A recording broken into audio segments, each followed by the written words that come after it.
वजीर दाखिला साहब, अगर आपका ये सपना है कि हम CAB बिल लाकर हिंदुस्तान के मुसलमानों का धर्म बदल लेंगे जबरदस्ती, तो ये तुम्हारी गलत सोच है। कयामत तो आ सकती है, हिंदुस्तान का मुसलमान अपने धर्म का, अपने ईमान का सौदा नहीं कर सकता है। पता है हमारे रगों के अंदर किनका खून है? हमारे रगों के अंदर सहाबाए किराम का खून है। बीबी सुमैया को बीच से चीर दिया गया था, लेकिन ईमान का सौदा नहीं किया था। हजरत बिलाल हबशी के जिस्म में सुराख किया गया था, लेकिन अपने ईमान का सौदा नहीं किया था। हजरत इमाम अहमद इब्न हम्बल के पीठ पर 20,000 कोड़े बरसाए गए थे, ईमान का सौदा नहीं किया था। हजरत इमाम मालिक की उंगलियां काटी गई थी, ईमान का सौदा नहीं किया था। हजरत हुसैन अहमद मदनी के लिए शूट वारंट हुआ, ईमान का सौदा नहीं किया। कासिम नानोतवी की कनपट्टी पर गोली लगी, ईमान का सौदा नहीं किया। मौलाना फजल हक खैराबादी को 3 साल तक जजीरे अंडमान निकोबार माल्टा की तारीख के अंदर काल कोठरी के अंदर डाल दिया गया, ईमान का सौदा नहीं किया। आज भी अब्दुल्ला 30 करोड़ मुसलमानों के तरफ से ये तर्जमानी करके तेरे कान तक आवाज पहुंचाना चाहता है। होम मिनिस्टर साहब, अगर जमीर जिंदा है तो ये तारीख की रोशनी में कहना चाहता हूं, 30 करोड़ मुसलमानों के ईमान को छूना तो दूर की बात, तुम इनके कुरान को जलाने की कोशिश करोगे तो तुम जलकर भस्म हो जाओगे। इसलिए इस कुरान की हिफाजत की जिम्मेदारी अल्लाह ने खुद चली है। दज्जाल फिरौन आया, मिट गया। हिटलर आया, मिट गया। दज्जाल नमरूद आया, वो भी इस धरती से नामो निशान मिटा दिया गया। अगर वक्ती तौर पर 350 MPs हैं तुम्हारे पास, तो ये राजनीति के अंदर आती है हुकूमत, जाती भी है, बनती है, बिगड़ती है। अगर इन्होंने अपनी शराफत का रास्ता छोड़ दिया तो इन मुसलमानों के खून के अंदर आज भी वही गर्मी है। इनकी गर्मियों ने अंगड़ाई लेनी शुरू की तो तुमको पार्लियामेंट के अंदर बैठने के लिए कुर्सी नसीब नहीं होगी। तुम्हें रास्ता नजर नहीं आएगा कि हम आए थे कहां से और जाएंगे कहां पर। क्यों? क्योंकि तुमने हिंदुस्तान के संविधान को बदलने की बात की। और मुसलमान वो होता है जो अपने अल्लाह से भी मोहब्बत करता है, अपने कुरान से भी मोहब्बत करता है, और इंडियन मुसलमान अपने हिंदुस्तान से भी मोहब्बत करता है। शायद तुम्हें यह मालूम नहीं। हिंदुस्तान के संविधान को बदलने की कोशिश की गई। संविधान बदल दो and you can do it and accept that, कर सकते हो, लेकिन हमारे कुरान को और मुसलमानों के ईमान को नहीं बदल सकते। मेरे भाइयों, सिटीजन अमेंडमेंट बिल क्या है मैं आपको समझा देता हूं, उसके बाद फिर मैं रुखसत चाहूंगा। 15 से 20 मिनट मेरे पास, 15 मिनट और रह गए। बहुत कम ऐसा हुआ है कि जहां पर मैं इतना मुख्तसर बयान कर पाया हूं। अगर इतना टाइम मुझे हर जगह मिले तो मेरी आवाज़ नहीं बैठेगी। दिल भाई जानते हैं, मेरे बड़े भाई मेरे गाइडलाइन करते हैं, और हमारे सुपौल के नौजवान शायर कैसर राणा साहब। राणा उमूमन हिंदू लोग अपने नाम के साथ जोड़ते हैं, लेकिन इनका एक शौक है राणा जोड़ना। राणा साहब 2 महीने हो गए तकरीबन कंटिन्यू हम सोए नहीं। पूरी रात ऐसे जागना होता है, लेकिन जब आप रात को नहीं सोएंगे, 1-1, 1.5, 2-2 घंटे बोलेंगे तो ऑटोमेटिकली आवाज़ इतनी साथ नहीं देती।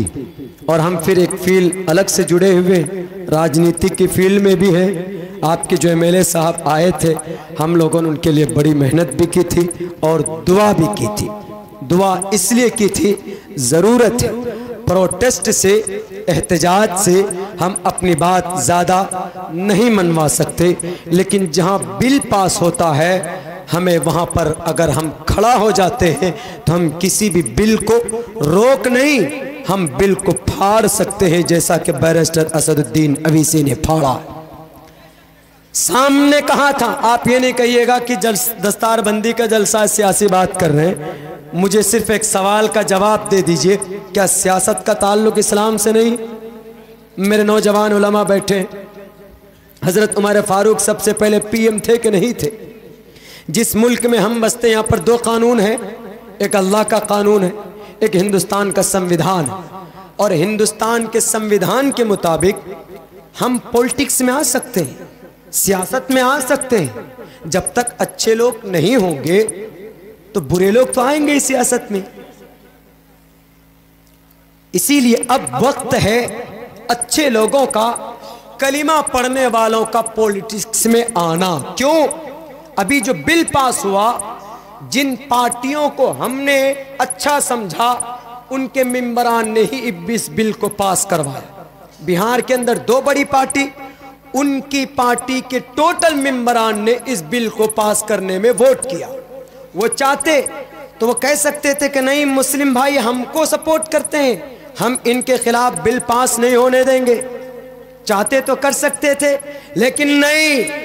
अगर बोला पूरे लोकसभा के अंदर, अगर वो बोला, कौन था वो मेरे भाइयों? ये कुरान की ताकत थी, ईमान की ताकत थी। नमाज के बड़े पाबंद हैं वो, और हमें भी ना पाबंदी नमाज करनी चाहिए। कुरान हमारे एक हाथ में, हिंदुस्तान का संविधान दूसरे हाथ में, और माथे पर टोपी, माथे पर नमाज का निशान। अगर हम मुसलमानों के बीच में ये चीज आ जाए तो मुसलमान फिर किसी से डरता नहीं है। पता उस बातिल के सामने, उस बेलगाम घोड़े को, झूठे को, कज़्ज़ाब को, उस फासिक को जवाब देने वाला कौन था? चीख कर कहा कि तेरा नाम हिटलर की लिस्टों में लिखा जाएगा, तेरा नाम लिखा जाएगा। और उस मर्द मुजाहिद ने उसी वक्त उस बिल के 5 टुकड़े करके फाड़ दिया और कहा कि मैं तुझ जैसे मन घड़त कहानी और इस तरह से मन घड़त हिंदुस्तान के आईन की सीने को चाक करने वाले बिल को नहीं मानता। गांधी ने नहीं माना था, मैं भी नहीं मानूंगा। ये ताकत कहां से आई थी? ये ताकत ईमान की ताकत थी, ये ताकत कुरान की ताकत थी, ये ताकत वहदानियत की ताकत थी, ये ताकत टोपी और दाढ़ी की ताकत थी। और एक मर्द मुजाहिद के जिस्म को, बॉडी को हिला सकते हो, लेकिन ईमान की भावनाओं पर, उनके धर्म को तुम बदल नहीं सकते। दुनिया के गद्दार लीडरों, तुम्हारा सपना कभी भी शर्मिंदा ताबीर नहीं हो सकता। व्हाट इज द, हमारा गुनाह क्या है?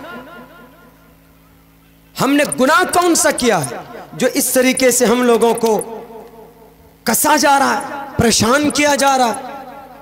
कुछ दिनों पहले एनआरसी, अब सीएबी बिल।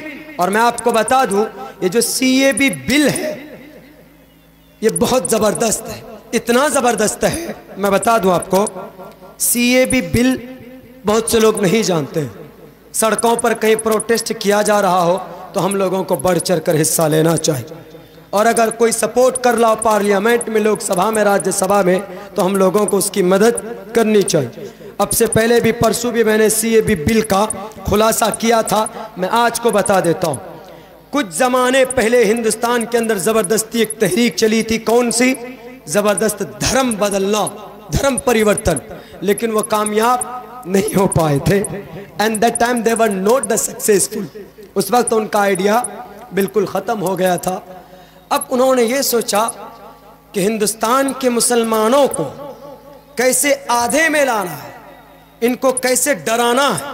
तो उन्होंने कहा कि एनआरसी लागू करो। तो सोचा कि एनआरसी में तो हिंदू, मुस्लिम से ज़्यादा हिंदू फंस जाते हैं। जैसे आसाम में फंसा 12.5 लाख हिंदू फंस गए, 7 लाख ही मुसलमान थे। तो अगर मुस्लिम को के चक्कर में हिंदू भी फंस रहा है, लेकिन एक कानून निकाला। कौन सा? यहाँ इंडिया के लिए नहीं निकाला, डायरेक्ट निकाला अफगानिस्तान, बांग्लादेश, पाकिस्तान। जो भी हिंदू इन तीनों देशों से आएगा, मुस्लिम के अलावा कोई भी आए, मुस्लिम के अलावा कोई भी आए, उनको आते ही फौरन नागरिकता दे दी जाएगी, फौरन नागरिकता दे दी जाए। लेकिन अगर कोई मुस्लिम आए तो उनको नागरिकता नहीं दी जाएगी।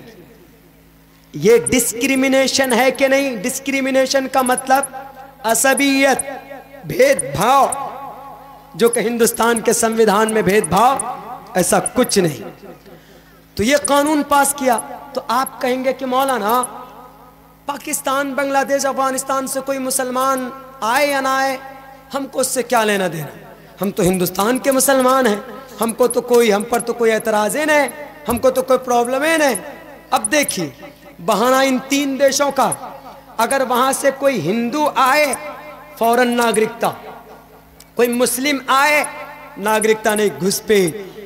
हाँ, अगर वो मुस्लिम आया अपना धर्म बदल कर आया, धर्म बदल लिया, हम थे तो अफगानिस्तान में मुस्लिम लेकिन हम हिंदुस्तान में रहना चाहते हैं, तो CAB बिल के तहत गवर्नमेंट कहेगा कि तुम हिंदू बन जाओ, तुम आए हो ठीक है, आई एक्सेप्ट एंड अतिथि देव भव, आयुष्मान देव भव, आइए, वेलकम, खुशामदीद। इसका मतलब ये होता मन कान युमिनु बिल्लाहि वल यौमिल आखिर फल्युक्रिम ज़ैफ़ा। बुखारी शरीफ की जिल्द सानी की हदीस है, उसके अंदर कहा गया कि ईमान का अदब एहतराम करना, तवाज़ो करना मेहमान का, ये ईमान का हिस्सा है। बड़ी ताकीद के साथ शेखुल हक, शेख सानी, शेख अब्दुल हक रहमतुल्लाहि अलैह ने हम लोगों को दारुल देवबंद में इसकी वजाहत करते हुए उन्होंने बताई। तो उनको कहेंगे कि मुस्लिम हो कोई बात नहीं, आओ लेकिन धर्म बदल कराओ, ठीक है, धर्म बदल लेंगे वो। अब इंडियन मुस्लिम जब NRC लागू होगा तो NRC में मिसाल के तौर पर 10 करोड़ या 5 करोड़ मुसलमानों का नाम नहीं आएगा। जब नाम नहीं आएगा तो वो क्या हुआ, वो घुसपैठ हुआ। जैसे बाहर के मुसलमान आए तो वो घुसपैठ, अब NRC में जिन मुसलमानों का नाम नहीं आया तो वो भी घुसपैठ। अब अगर हिंदू का नाम नहीं आता है NRC में तो हिंदू के लिए तो कानून है CAB बिल, वो फौरन CAB बिल के तहत नागरिकता ले लेगा, बच गया बेचारा मुसलमान।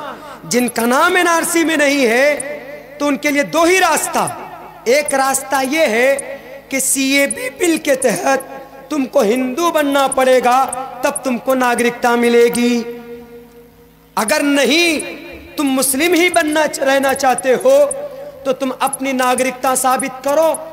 छोटी छोटी सी भी प्रॉब्लम होगी ना उसकी डॉक्यूमेंट्स में तो उसको रिजेक्ट कर दे, उसको कहेगा गवर्नमेंट सुप्रीम कोर्ट जाओ, हाई कोर्ट जाओ, लाखों करोड़ों रुपए खर्च कर लेगा लेकिन नागरिकता साबित नहीं कर पाएगा, आखिर के अंदर वो घुसपैठ ही रहेगा। तो अब घुसपैठ के लिए क्या है, तो घुसपैठ के लिए बनाया जाता है डिटेंशन कैंप, जो कि जेल से भी ज्यादा खतरनाक होता। जब आप डिटेंशन कैंप में आपका लिस्ट चला जाएगा तो आप अपने घर, जमीन, जायदाद, दुकान, किसी भी चीज के मालिक नहीं। क्यों?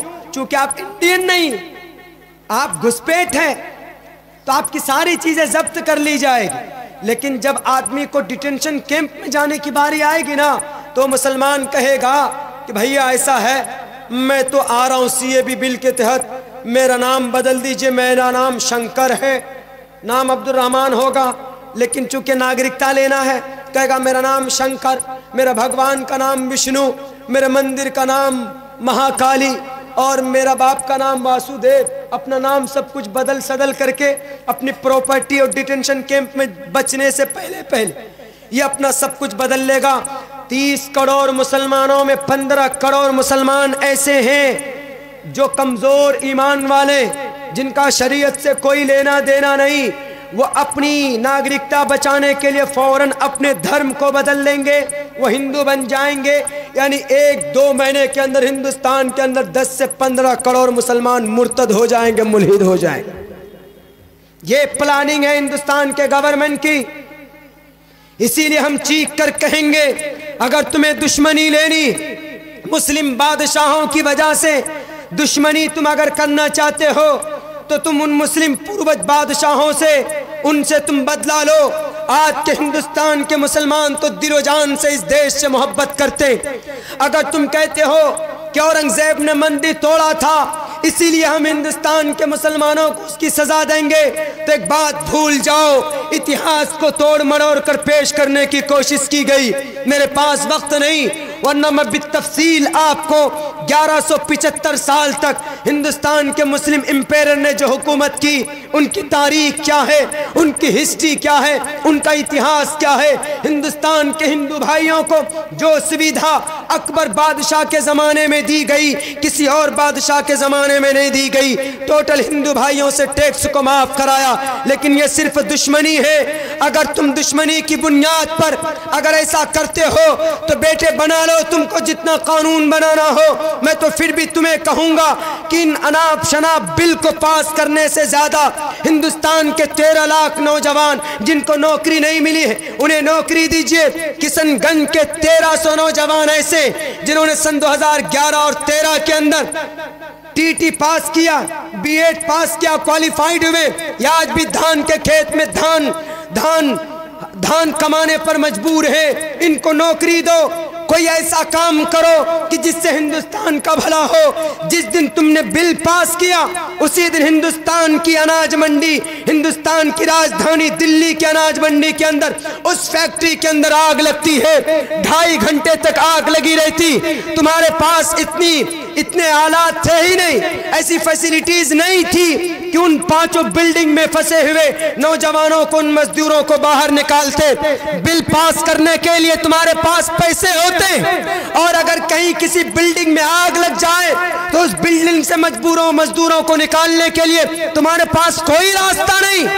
32,000 करोड़ का तुम बुत बना देते हो, लेकिन तुम 2 हेलीकॉप्टर नहीं बना सकते जिससे ऊपर से आसमान से पानी उनका दमकल बनाया जाए और उनके जरिए से कहीं पर भी अगर ऐसा अकस्मात अगर कहीं पर आग लग जाए, गाड़ी ना वहां पर जाए, वहां पर फायर ब्रिगेड अगर ना जाए तो हेलीकॉप्टर के जरिए पानी से बारिश करके उनको बचाया जाए। 2.5 घंटे तक आग लगी रही। होम मिनिस्टर साहब, आपके घर से 5 किलोमीटर की दूरी पर 45 मजदूर जलकर राख हो गए। बिल पास करना बंद करो, इससे देश का भला नहीं होगा, बल्कि हिंदुस्तान की दिल्ली के अंदर, हैदराबाद के अंदर उस मासूम बच्ची का रेप किया गया। जब पहुंचे पुलिस स्टेशन उसकी बहन, तो पुलिस वाले कहने कि हमारे थाने का मामला नहीं। अगर पुलिस वाले फौरन पहुंचते टाइम पे तो उस बच्ची की भी जान बच जाती। और जो 4 लोगों का इनकाउंटर हुआ, उन मुजरिमीन का, उनकी भी जान बच जाती। इनको एक्टिव तो करोगे नहीं, सिर्फ बैठ जाते हो पार्लियामेंट में प्रस्ताव लेकर, बिल लेकर बैठ जाते हो, ये बिल पास करो, वो बिल पास करो। देख रहा है तुम्हारा परमात्मा, और तुमको आवाज देकर कहता हूं, मेरी स्पीच अगर तुमको सुनने को मिल जाए तो तुम्हें एक बात याद दिलाता हूं, पापिष्ठास्ते परप शांति यमरूपम भयंकरम। जब इंसानों की पापों का घड़ा भर जाता है तो यमरूपम भयंकरम, यमदूत आता है, उसकी आत्मा को निकालकर नर्क के अंदर डालता है। तुम्हारा भी यही हश्र होगा। हिंदुस्तान के राजनेताओं, हिंदुस्तान के 30 करोड़ मुसलमानों के दिलों से खेलने वालों, इनको तकलीफ देने वालों, तुम्हारा धर्मशास्त्र तुमसे कहता है कोई मामला उलझ जाए तो अपने ग्रंथों को देखो, हिंदुस्तान के संविधान को देखो। किस बाप ने तुम्हें इजाजत दी? हिंदुस्तान के मुसलमानों को क्यों छाटा? कुर्बानी नहीं थी? कहां से देशभक्ति के प्रूफ चाहते हो? किशनगंज आ जाओ, अररिया चले जाओ, भागलपुर चले जाओ, म्यांमार चले जाओ, शामली चले जाओ, मेरठ चले जाओ, मुर्शिदाबाद चले जाओ, बक्सर चले जाओ, आरा चले जाओ, पाटलिपुत्रा चले जाओ, शामली की मैदान जाओ, बालाकोट की पहाड़ी जाओ, दिल्ली की चांदनी चौक जाओ। 2 फीट जमीन मुसलमानों की देशभक्ति का सबूत देगा।